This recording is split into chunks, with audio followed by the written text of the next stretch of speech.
नमस्कार मित्रांनो, आज 12वीचा रिझल्ट लागला आणि मुलांना खूप चांगले मार्क्स मिळाले. आज 12वी पास झालेल्या सर्व विद्यार्थ्यांचं मनपूर्वक अभिनंदन आणि त्यांना पुढील वाटतं हार्दिक शुभेच्छा. आज आपण बघणार आहोत अकाउंट या विषयामध्ये जे पहिलं चॅप्टर म्हणजे 12वीचा जो पुस्तक पालन लेखाकरण हा जो सब्जेक्ट आहे, यामधलं जे पहिलं चॅप्टर आहे ते म्हणजे भागीदारी संस्थेची ओळख, भागीदारीची ओळख आणि भागीदारी संस्थेचे अंतिम खाते. त्याचं नाव काय आहे? भागीदारी संस्थेची ओळख किंवा भागीदारीची ओळख व भागीदारी संस्थेची अंतिम खाते.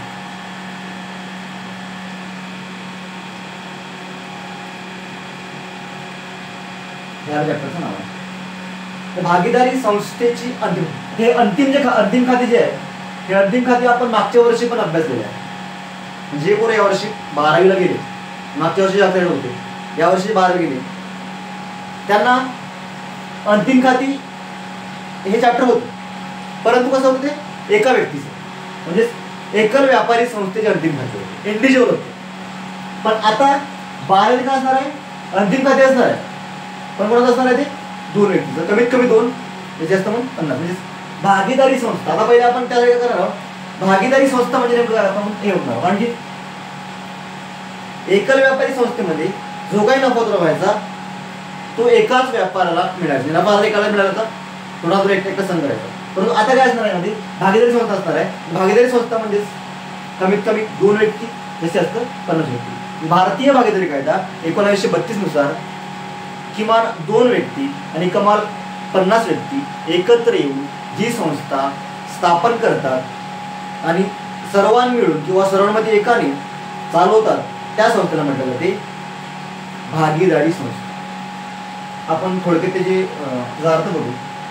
भागीदारी संस्था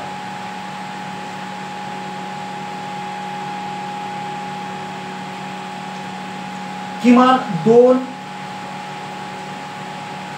व कमाल 50 व्यक्ती एकत्र येऊन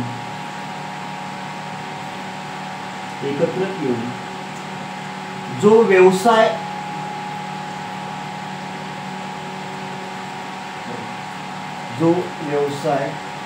स्थापन करतात किंवा जी व्यवसाय संस्था स्थापन करतात, त्या व्यवसाय संस्थेला किंवा त्या व्यवसायाला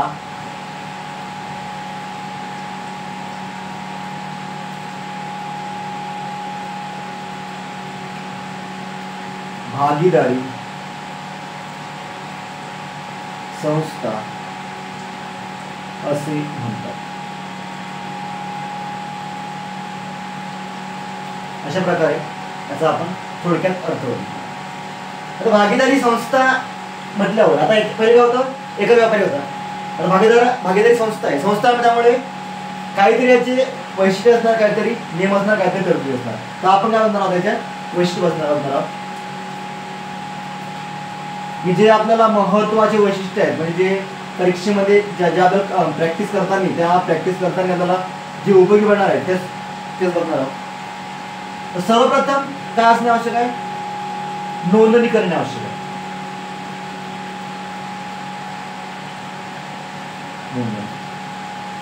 भारतीय भागीदारी कायदा 1932 नुसार नोंदणी करण्याचं म्हणून नाही, परंतु आपल्या महाराष्ट्रामध्ये भागीदारी संस्थेची नोंदणी करणे हे बंधनकारक आहे. आणि नोंदणी हे करायलाच आहे. नोंदणी काय होणार आहे? नोंदणीमुळे त्या संस्थेला स्वतंत्र अस्तित्व प्राप्त होणार आहे आणि त्यामुळे ती संस्था एक व्यक्तीप्रमाणे व्यवहार करू शकते. म्हणून नोंदणी करणे आवश्यक आहे. नंबर 2, करार. करार सुद्धा महत्वाचा आहे. भागीदारी संस्थेमध्ये करार करणे हे अत्यंत महत्वाचं आहे.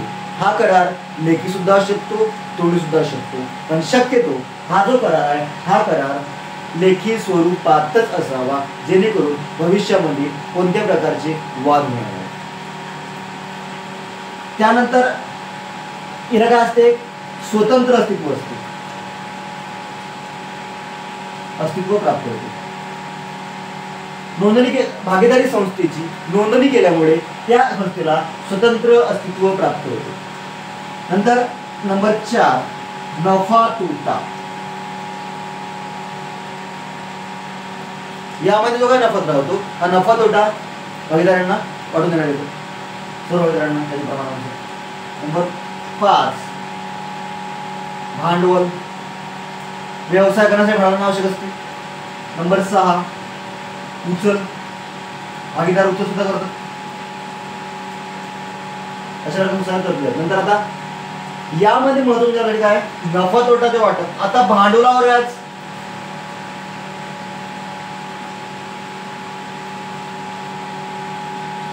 भारतीय भागीदारी कायदा 1932 नुसार भांडवलावर व्याज देण्याची कोणत्याही प्रकारची आवश्यकता नाही.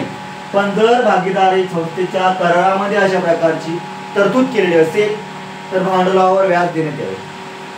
नंतर आहे उचलवर व्याज.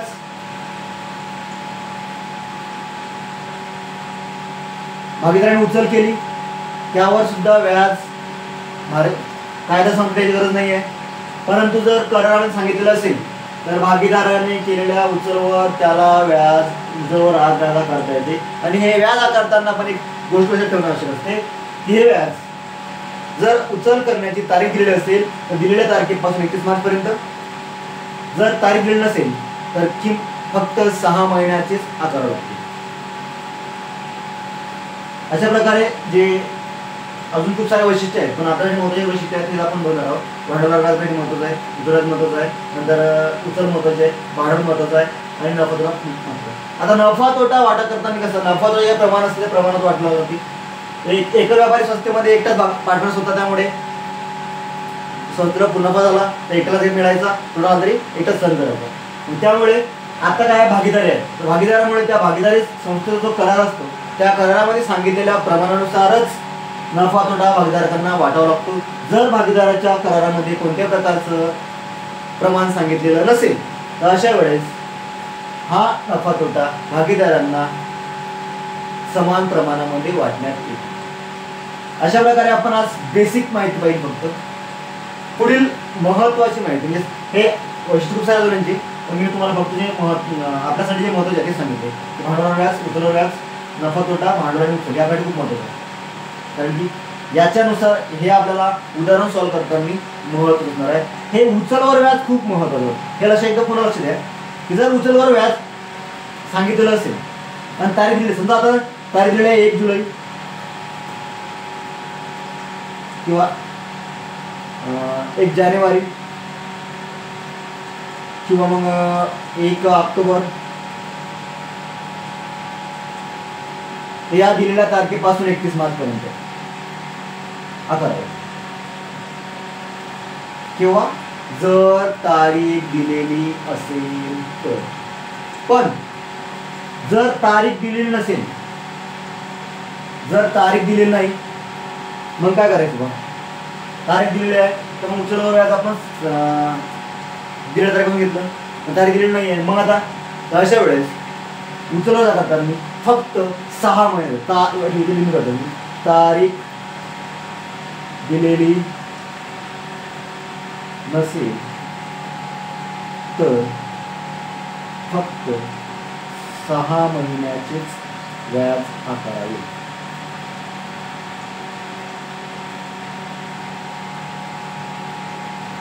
तारीख दिली असेल तर दिलेल्या तारखेनुसार. हे आपण एकदम सिंपल म्हणजे थोडक्यात माहिती बघितली. तशी माहिती खूप सारी आहे पण थोडक्यात बघितली. आता भागीदारी संस्थेचे भांडवल खात्यात करण्याचे 2 पद्धती आहेत. एक स्थिर भांडवल पद्धती, अंतिम खात्यात करण्याची एक स्थिर भांडवल पद्धती आणि दुसरे अस्थिर भांडवल पद्धती. आता स्थिर भांडवल पद्धतीमध्ये काय असणार आहे ते आपण पुढच्या व्हिडिओमध्ये बघणार आहोत. आज फक्त एवढं करणार आपण की भागीदारी संस्थेची ओळख. संस्था म्हणजे काय तर आपण कमीत कमी 2 व्यक्ती, जास्तीत जास्त 50 व्यक्ती एकत्र येऊन स्थापन करते काय भागीदारी संस्था म्हणतात. वैशिष्ट्य का पहिलं तर नोंदणी करणे आवश्यक आहे, करार करणे आवश्यक आहे, त्याला लेखी स्वरूप सुद्धा शकतो आणि तोंडी सुद्धा शकतो, पण शक्यतो हा लेखीच असावा. नंतर याला नोंदणी केल्यामुळे सुद्धा त्याची समाप्त प्राप्त होते. त्यानंतर नफाद्र प्रमाण, नफाद्र हा भागधारकांना त्यांच्या प्रमाण वाढून द्यावं लागतो, ते आपण नंतर बघणार आहोत. भांडवल भागीदारांना व्यवसाय करण्यासाठी भांडवल आणणे आवश्यक असते. त्यानंतर उचल, भागीदारांना आवश्यकता पडल्यास तेव्हा काय करतो उचल घेऊ शकतो संस्थेतून. भांडवलावर व्याज, भागीदाराने आणलेल्या भांडवलावर व्याज देण्याचे कोणत्या प्रकारचा कायदा सांगितलेला नाहीये, परंतु जर भागीदाराच्या कराराने सांगितलेलं असेल त्या करारानुसार, करार दिलेल्या दरानुसार भागीदाराच्या भांडवलावर व्याज द्यायला. आता समजा जर आणखी एक पुढचा एक पॉईंट आहे बघायच्या मध्ये, कर्ज. जर भागीदाराने कर्ज घेतलेलं असेल संस्थेकडून तर त्यावर कोणत्याही प्रकारचं